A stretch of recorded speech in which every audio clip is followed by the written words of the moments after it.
under a sky the color of old brass. Elias Kane rode alone, his horse's hooves dull against the hard-pan earth. The sun sagged low, spilling its last light in strips across the horizon, and every mile behind him seemed to lengthen the shadow he carried. Wind moved over the prairie in slow breaths, curling dust into thin ghosts. He kept his eyes on the dark smudge of smoke ahead. He'd smelled it before he saw it.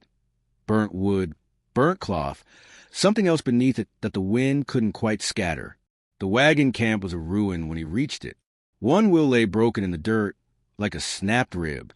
Canvas hung in strips from the frames, fluttering with a soft, frantic sound.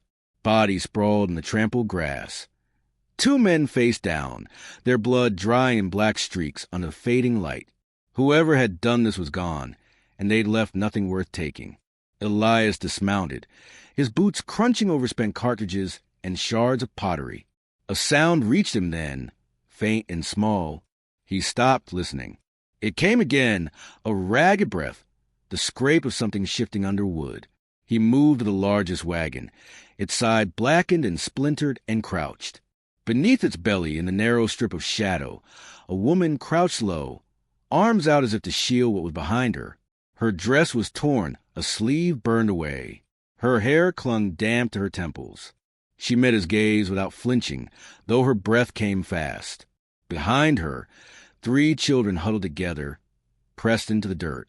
The oldest boy looked near 14, his lean frame rigid, jaw set hard as he glared at Elias with eyes too old for his face. A girl, maybe 10, had her arms wrapped around the smallest, no more than 6, whose round cheeks were streaked with soot. The woman's hands were raw, knuckles split, as though she'd been gripping a weapon too long. Elias straightened, taking them in without a word. He'd seen this before. Survivors caught in the wreck of someone else's violence. The land was wide, but cruelty traveled fast across it. "Out," he said, his voice low but carrying. The woman hesitated, her gaze flicking toward the boy. The boy shifted, bracing as if he might spring. Elias's hand rested on the butt of his revolver. Not a threat, just a reminder. Slowly, she led them out. They stood together in the open, for figures ringed by the smell of smoke and the cooling air. Elias saw no weapons, just a bent rifle lying near the wreck. He picked it up, turning it in his hands. The barrel was warped, useless now. He dropped it in the dirt. "Where's your man?" he asked. The woman's lips pressed in. She didn't answer. The little one's eyes darted between them. Elias had no use for mysteries, not now. The night was coming fast, and these 4 were on the open ground with nothing but the clothes on their backs. He could leave them, let the prairie take them, as it had taken better-prepared folk. But something in the set of the woman's shoulders made him pause. She didn't plead, didn't even look away. She was already measuring him, deciding what kind of man he was. "Get moving," he said, jerking his chin toward his horse. "You'll keep up, or you'll be left." He cut a length of rawhide from his saddle roll and tied it between them, loose enough to walk, tight enough to keep them together. The boy's glare burned hotter, but he said nothing. The girl kept her head down. The woman walked in silence, her step steady, her hand resting on the youngest shoulder. They traveled under a sky gone to steel, the land flattening into shadow. The wind carried the smell of rain that hadn't yet fallen. Elias kept his pace brisk. Coyotes would come when the light was gone, their cries threading through the dark like taunts. When the first stars came, he stopped. He built a fire from dead mesquite and the splinters of an old fence post he'd been hauling for weeks. The flames threw long fingers of light over their faces. From his saddlebags, he brought out a dented tin pot and a small sack of beans. He cooked without speaking, the hiss of the pot and the crackle of the fire, the only sound between them. When the food was ready, he passed each a portion. The woman took hers last, after making sure the children ate. She gave half of hers to the smallest without comment. Elias noticed. He didn't say a word. The boy ate like someone ready to defend his share. The girl chewed slowly, her eyes fixed on the flames. The youngest head began to nod before his tin was empty. Elias saw the woman brush a strand of hair from the child's forehead, her fingers gentle even in the rough light. They settled for the night under a slant of rock that broke the wind. Elias sat apart, his revolver resting on his knee. He watched the fire burn down the coals. At some point, the woman lay back, her eyes closed. The children slept against her side. In the thin hours before dawn, she murmured a name, too soft for Elias to catch, but it tightened something in him, a feeling he learned long ago to push aside. By first light, they were walking again. The prairie rolled out before them, silver with dew in the low grass. In the distance, a hawk wheeled slow circles. Elias kept his eyes ahead, but he felt their presence at his back. The scrape of the boy's boots, the small, even breast of the girl, the shuffle of the little one's short steps. The woman's voice came once, low and calm, telling the children to watch their footing over a patch of loose stones. They reached a shallow creek by midday. The water ran thin but cold, cutting over smooth stones. The children drank, their faces brightening in the sun. Elias filled his canteen, watching the way the boy stood slightly between him and the others, a stance both protective and defiant. The land beyond the creek stretched quiet and empty. Elias knew his homestead lay a half-day's ride north, a lonely patch of weather-beaten boards and rusted wire. He hadn't planned to bring anyone there, not for years, but the thought of leaving them at the mercy of whatever had torn that wagon camp apart sat wrong in his gut. As they set out again, a shadow passed over the sun. Elias looked up, just a cloud, slow-moving, its edges torn like cloth. Still, the air felt different, charged, as if the land itself was holding its breath. By the time they stopped for the night, the horizon to the east had gone a shade darker. Storm coming. Elias handed out the last of the beans, telling himself it was only because he didn't want to hear hungry voices on the trail tomorrow. The woman met his eyes once across the fire, and though neither spoke, something passed between them, an unspoken bargain, thin as the rope that still tied them together, but holding all the same. And as the wind shifted and the first faint growl of thunder rolled across the plains, Elias knew the road ahead had changed. They were no longer just strangers sharing a fire. The land had a way of binding people, sometimes with blood, sometimes with silence. Tonight, it felt like both. By the time the land began to green, Elias could see the roofline of his place rising from the prairie like a half-buried memory. The boards were sun-bleached to the color of bone, and the windmill turned with sound like an old man clearing his throat. He dismounted and tied his horse to the rail that leaned drunkenly against the fence. The rope between him and the four who followed had rubbed pale lines into their wrists. He cut it clean, the knife's edge flashing, and tossed a length of rawhide into the dirt. The woman did not thank him. She only stepped forward, her eyes measuring the sagging porch, the barn slumped into itself, the scatter of rusted tools half swallowed by grass. The children kept close, their shapes small in the open yard. The oldest boy scanned every corner, his gaze lingering on the barn door that hung ajar. Elias caught the look and said, "Ain't nothing in there but dust." He set them to work without ceremony. The woman found the pump behind the house and bent to it, shoulders working slow and steady until first cold gush of water splashed into the bucket. She carried it without spilling, her skirt heavy with damp at the hem. The girl swept the porch with a bundle of dry weeds. The youngest tried to mimic her, dragging a stick in wide arcs, making more dust than he chased away. The boy disappeared for a while, and Elias heard the scrape of wood and the clang of a loose hinge being set right. Inside, the house smelled of pine, pitch, and disuse. Elias cleared the table with one sweep of his arm, scattering dried leaves that had slipped in through a cracked shutter. The woman entered with a bucket and set it down, the sound of water on which sharp in the quiet. He saw the red marks on her hands again and wondered how many miles she'd carried burdens heavier than this. Rain came that afternoon, sudden and heavy. It drummed on the roof, slipped through in two steady leaks that pattered into bowls on the floor. The air turned thick, smelling of wet earth.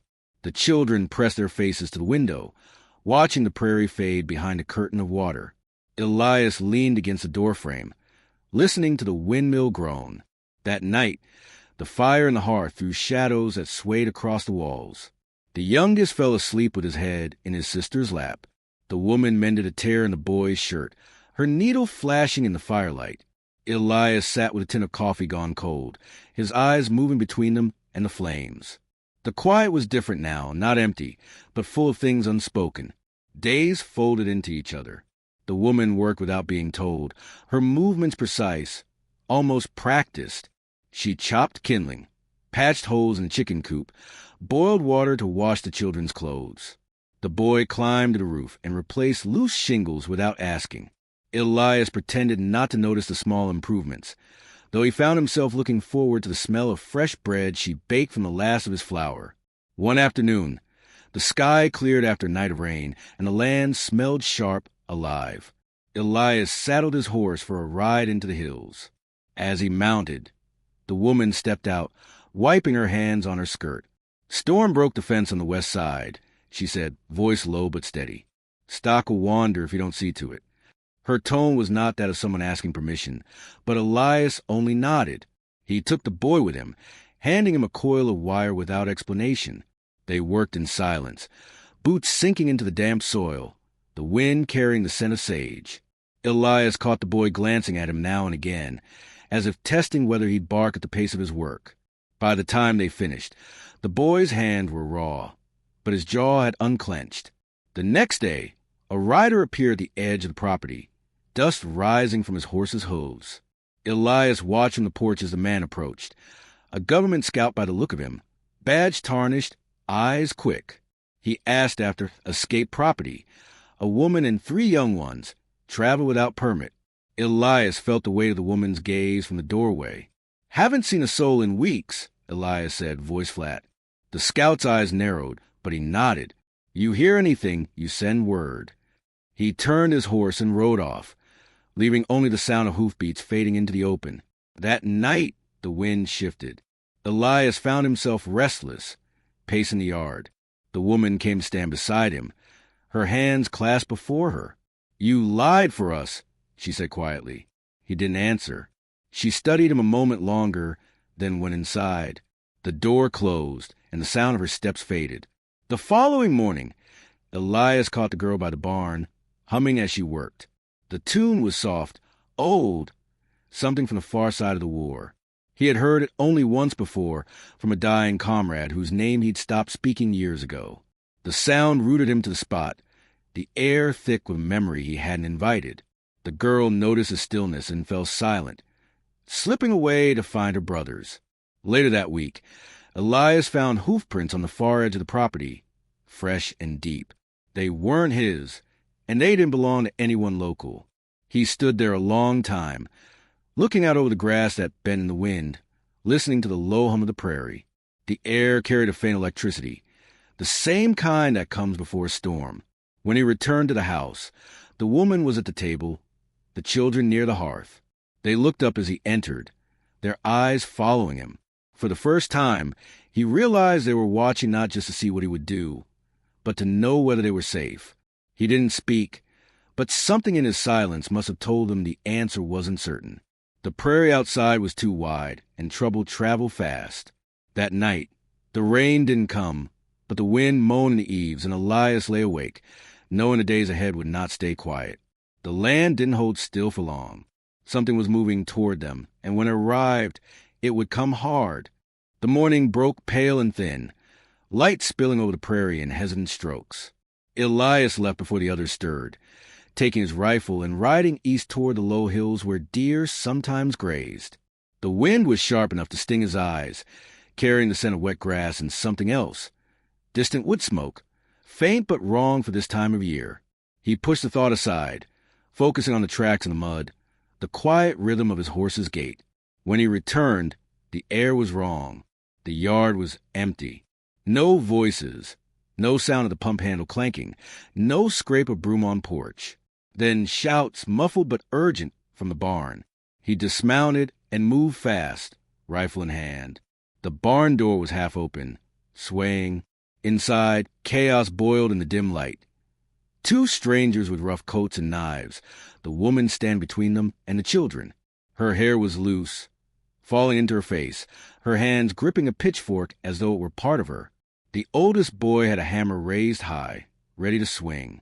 One man lunged. The pitchfork caught him in the chest with a wet sound, and he staggered back, eyes wide.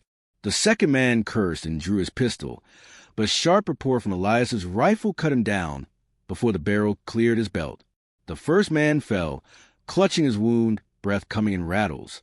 Elias stepped forward, boots crunching on straw, and put him down with a single shot. The echo filled the barn, then faded into the quiet scrape of the girl pulling her youngest brother closer. The woman's chest rose and felt like she'd run for miles. Blood spattered the hem of her skirt. She looked at Elias, not grateful, not shocked, but steady, as if measuring him anew. "More will come," she said. They buried the bodies at the far edge of the property, where the soil was thin and the wind never rested. The children stood back, silent. Elias worked the shovel until the blisters broke. When the last mound was smooth, the woman spoke again. "They're scouts," she said.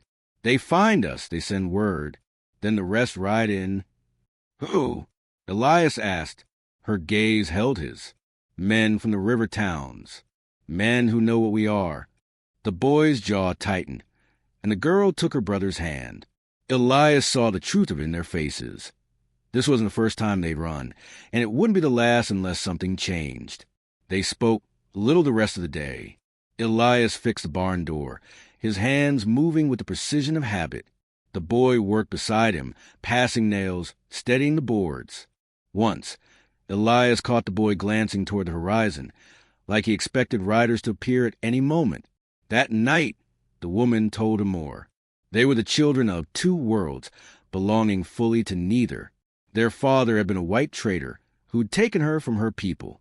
When he died, the law marked them as property, and the men who had come today wanted to claim what they thought was theirs. Elias listened, the fire casting her face in copper light. He thought of his own past, of battles fought for causes he didn't believe in, switching sides when it suited him. He'd lived through too many endings to pretend there was justice in the world. But there was something about the way the youngest leaned into his sister's side, the way the boy kept his back to the fire, as though guarding them all, that pressed on him harder than he liked. The prairie gave no peace. 3 days later, Elias found fresh tracks again. At least 5 horses, moving fast, closing in. He didn't tell the woman until nightfall, when the wind shifted and carried the smell of smoke from somewhere beyond the hills. "They're close," he said, her hand still on the bread dough she'd been kneading. "Then we don't have much time." They worked through the night, packing what could be carried, checking the rifles, filling canteens. Elias set snares along the back trail, crude but enough to slow a horse. The boy stayed at his side, learning the placement without asking questions. The girl gathered food into a sack, the youngest trailing after her, clutching a wool blanket. Near dawn, the first drops of rain began to fall, cold and heavy. Elias stood on the porch, watching the horizon where a dark smudge moved like a slow tide. Hoofbeats reached him through the wind, distant yet but growing. The land seemed to lean toward the coming storm. Every blade of grass bent in its direction. When the riders appeared, they came in a loose line, shapes black against the gray light. Elias counted 6, maybe 7. He felt the woman step up beside him, her breath steady. "This ends here," she said. He didn't answer, but he didn't disagree. The rain quickened, blurring the edges of the land, and Elias tightened his grip on the rifle. The riders were still far enough that they could turn and run. But he knew in his bones that running had never been the end of it. The past always found a way forward. Behind him, the boy loaded shells with careful hands. The girl held her brother close. The woman stood at the edge of the porch, shoulders squared, as the sound of hoofbeats swelled, each one heavier than the last. The storm was breaking, and it was bringing more than rain. The rain came hard, turning the yard into a churn of mud before the riders reached the fence line. Elias stood in the open, rifle steady, breath slow. The wind whipped at his coat, brought the metallic tang of gun oil to his tongue. The woman was beside him, a shotgun braced against her shoulder, eyes fixed on the dark figures closing in.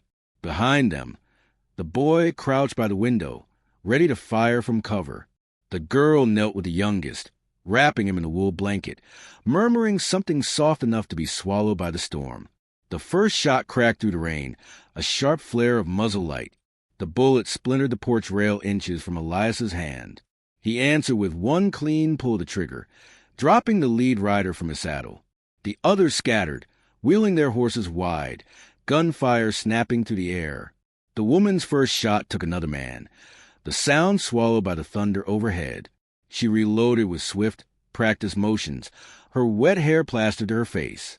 Elias shifted left, keeping low as a slug punched a hole through the doorframe.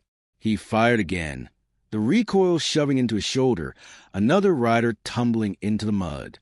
Through the downpour, a familiar shape broke from the line. A broad man with a scar across his jaw, riding hard. Elias knew him. The years hadn't changed the way the man held the reins, low and tight.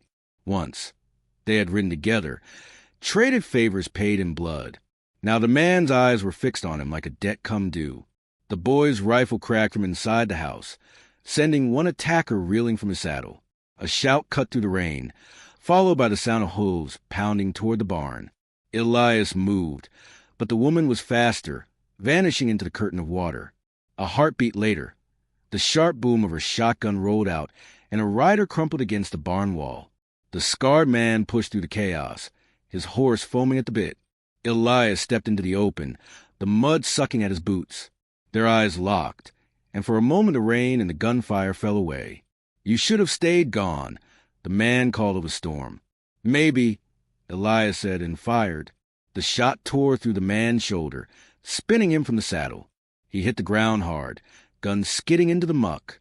Elias moved in, rifle ready, but the man just laughed through clenched teeth. "You think you can keep them?" he spat, nodding toward the house. "You can't change what you are." Elias pressed the barrel to his chest. The man's breath came ragged, rain streaking over his face. Then the woman's voice cut through, sharp and unyielding. "Don't," she said. Elias didn't move. "You kill him now, you'll carry it," she said. Same as before. For a long moment, the only sound was the rain. Then Elias stepped back, lowering the rifle. The man's eyes flicked between them, confusion breaking through the pain. Without another word, Elias turned away, leaving him in the mud. The fight bled out of the yard as the surviving riders broke off, their shapes fading into the storm. The silence that followed was not clean. It was thick with the smell of gunpowder, the churn of mud under boots, the labored breathing of the living. Elias found the boy in the doorway, a streak of blood across his temple, but still standing. The girl clutched the youngest tight, her small frame trembling. The woman leaned against the barn wall, her chest rising and falling in slow, measured breaths. They gathered what little was left inside. The house bore new scars, holes in the walls, a shattered lamp, mud tracked across the floor. The fire in the hearth had burned down to embers, but its glow seemed steadier than before. Elias took the length of rawhide rope from the peg by the door, the same one he had tied around the woman's wrists when they first met. He turned it in his hands, feeling the weight of it, then tossed it into the fire. The flames caught quickly, curling the leather into blackened coils before swallowing a whole. At dawn, the rain eased, leaving the land washed clean but scarred. The barn leaned heavier to one side, and the yard was littered with churned mud and empty shells. The sun broke through in thin rays, touching the wet grass until it shone. Elias saddled the horse, packing what food and tools they could carry. The woman helped the girl onto the back of one mule, lifting the youngest into her lap. The boy swung into the other's saddle, without being told. They rode away from the homestead as the smoke from the burn rope still curled into the morning air. Elias didn't look back. The prairie opened before them, endless and quiet but for the wind. Somewhere ahead, there would be another place to stop, another night to guard the fire. He knew he couldn't erase what he'd done or what the world had made of him. But with each mile, the weight in his chest felt different, not lighter but steadier, as if it found a place to rest. The woman glanced at him once, her expression unreadable, but she didn't look away. The boy rode close to the side now, not ahead or behind.